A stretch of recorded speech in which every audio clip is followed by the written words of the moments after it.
3 4 बोल रहा हूँ। इन्फोजर 1 बोल रहा हूँ सर, बोलिए। इन्फोजर 2 नंबर बोल रहा हूँ, Ashish Kumar sir. Pramod Kumar Dwivedi sir 3 number. इन्फोजर नंबर 4 से आशीष कुमार श्रीवास्तव बोल रहा हूँ sir.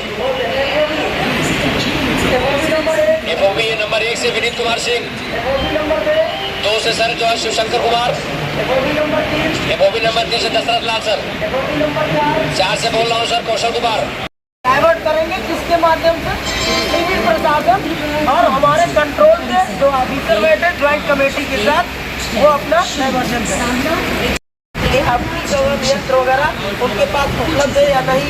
Tool kit, electric staff के पास टूल किट, आग लगने की संभावना में टूल किट शामिल होना, एसएमटी के पास वाकी टाकी, मतलब नेटवर्क से संबंधित जो भी उसके साथ असुविधा न हो, ठीक है। तो हमारा मतलब जो हमारा नेटवर्क है वो टूटना नहीं चाहिए आपस में, तो बनाए रखना है। उसके बीच में कोई पूरे तरीके से अगर 20-25,000 पैसे। Well done, well done. रास्ता क्लियर करें, पहले से चलेगी।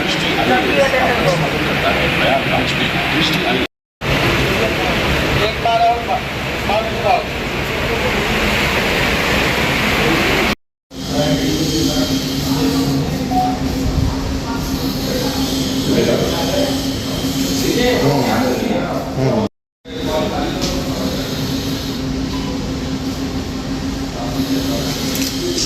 है, इसको हमने रंग दिया है हरा। इस पे प्रवेश होगा गेट संख्या 4। लंबा चलाओगे देखिए सांस आ रही है। ओके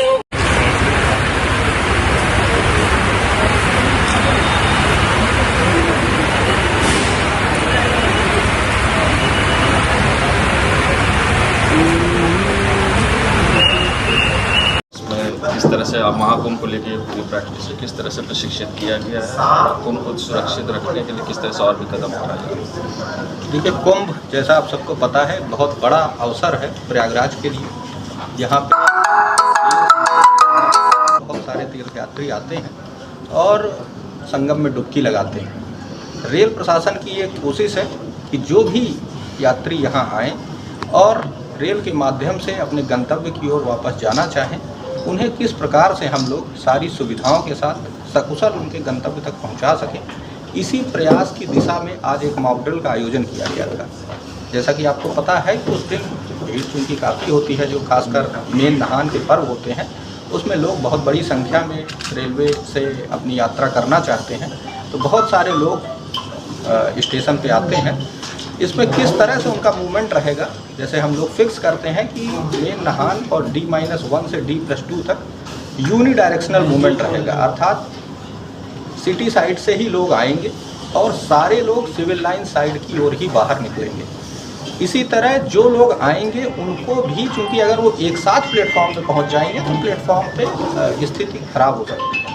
इसलिए सभी के लिए हम लोग पहले एक इंक्लोजर्स बनाते हैं, यात्री आश्रय कहते हैं जिसे, जिसमें 4 कलर कोडिंग के साथ यात्री आश्रय स्थल बनाए गए हैं। इन यात्री स्थलों का प्रयोजन ये है कि जो भी यात्री आया है वो कलर कोडिंग के हिसाब से, कि जैसा कि आप लोगों ने देखा होगा कि लाल रंग के मान लीजिए कि यात्री आश्रय स्थल में कोई यात्री पहुंच रहा है, तो मतलब ये है कि वो लखनऊ या बनारस की ओर यात्रा करना चाहता है।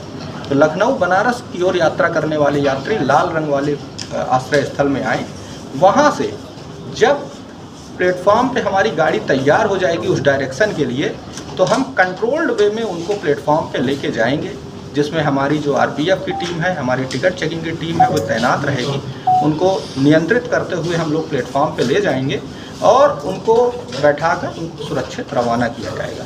तो इस तरह से कैसा ये डायरेक्शनल मूवमेंट रहेगा, इसकी एक ये मॉक ड्रिल थी, ट्रेनिंग थी। इसके अलावा यात्रा के दौरान बहुत सारी सुविधाओं की ज़रूरत पड़ती है, जैसे टिकट की फैसिलिटी हो, खान पान की फैसिलिटी हो, स्वास्थ्य से संबंधित कोई ज़रूरत पड़ सकती है, टॉयलेट, वॉशरूम, ये सारी एमिनिटीज़ भी हम लोगों ने यात्री आश्रय स्थलों में भी तैनात की है और प्लेटफॉर्मों पे भी दी हुई है।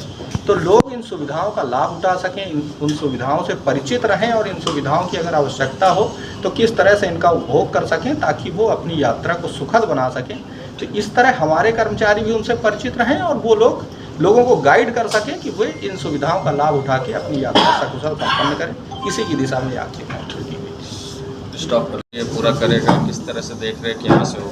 देखिए, वॉच टावर का पर्पज़ ये है कि जब भी हमारा जो मेला क्षेत्र से यहाँ लोग आ रहे होते हैं तो हमें पता रहे कि किस डायरेक्शन के कितने लोग आ रहे हैं। इसके कोऑर्डिनेशन करने के लिए वॉच टावर स्थापित किया जाता है। मेला क्षेत्र में भी होता है और यहाँ पे होता है, ताकि लोग परिचित रहें कि कहाँ की डायरेक्शन के कितने लोग आए हैं।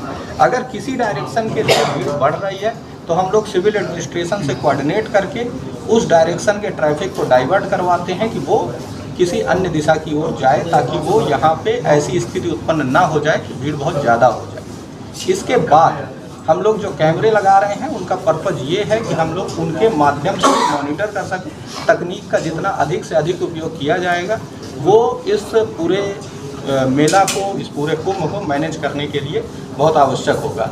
तो वहाँ से जो संख्या मिलती है उसी के आधार पर यहाँ से निर्धारित किया जाता है कि अभी हमें किस डायरेक्शन के लिए स्पेशल ट्रेन की तुरंत ज़रूरत है।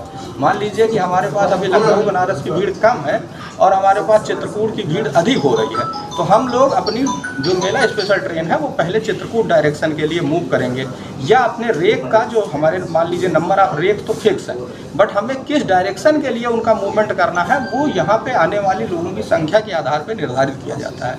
तो इसलिए ये वॉच टावर, सीसीटीवी, ये कंट्रोल रूम, ये सारे जो है आपस में कोऑर्डिनेशन करते हुए जिस डायरेक्शन के लिए आवश्यकता होती है उस डायरेक्शन के लिए स्पेशल ट्रेन का संचालन करते हैं, ताकि यहाँ से लोगों को उस डायरेक्शन की ओर निकाला जा सके। प्रयागराज का तेजी से बढ़ता अखबार, सनसनीखेज घटनाओं का आईना, कशिश मीडिया, हिंदी दैनिक समाचार पत्र, वर्षों से लाखों पाठकों का विश्वास, योग्य और प्रोफेशनल पत्रकारों के साथ सामाजिक उत्थान के लिए कार्यरत, सफलता पूर्वक प्रकाशन के 17 वर्षों से आपके बीच प्रयागराज से प्रकाशित हिंदी दैनिक समाचार। विश्वसनीय खबरों के लिए आज ही जुड़े, बच न पाएगा कोई हमसे छुपकर। कशिश मीडिया की नजर शहर के चप्पे चप्पे पर, भ्रष्टाचार को उजागर करने वाला, जन समस्याओं पर आधारित कशिश मीडिया।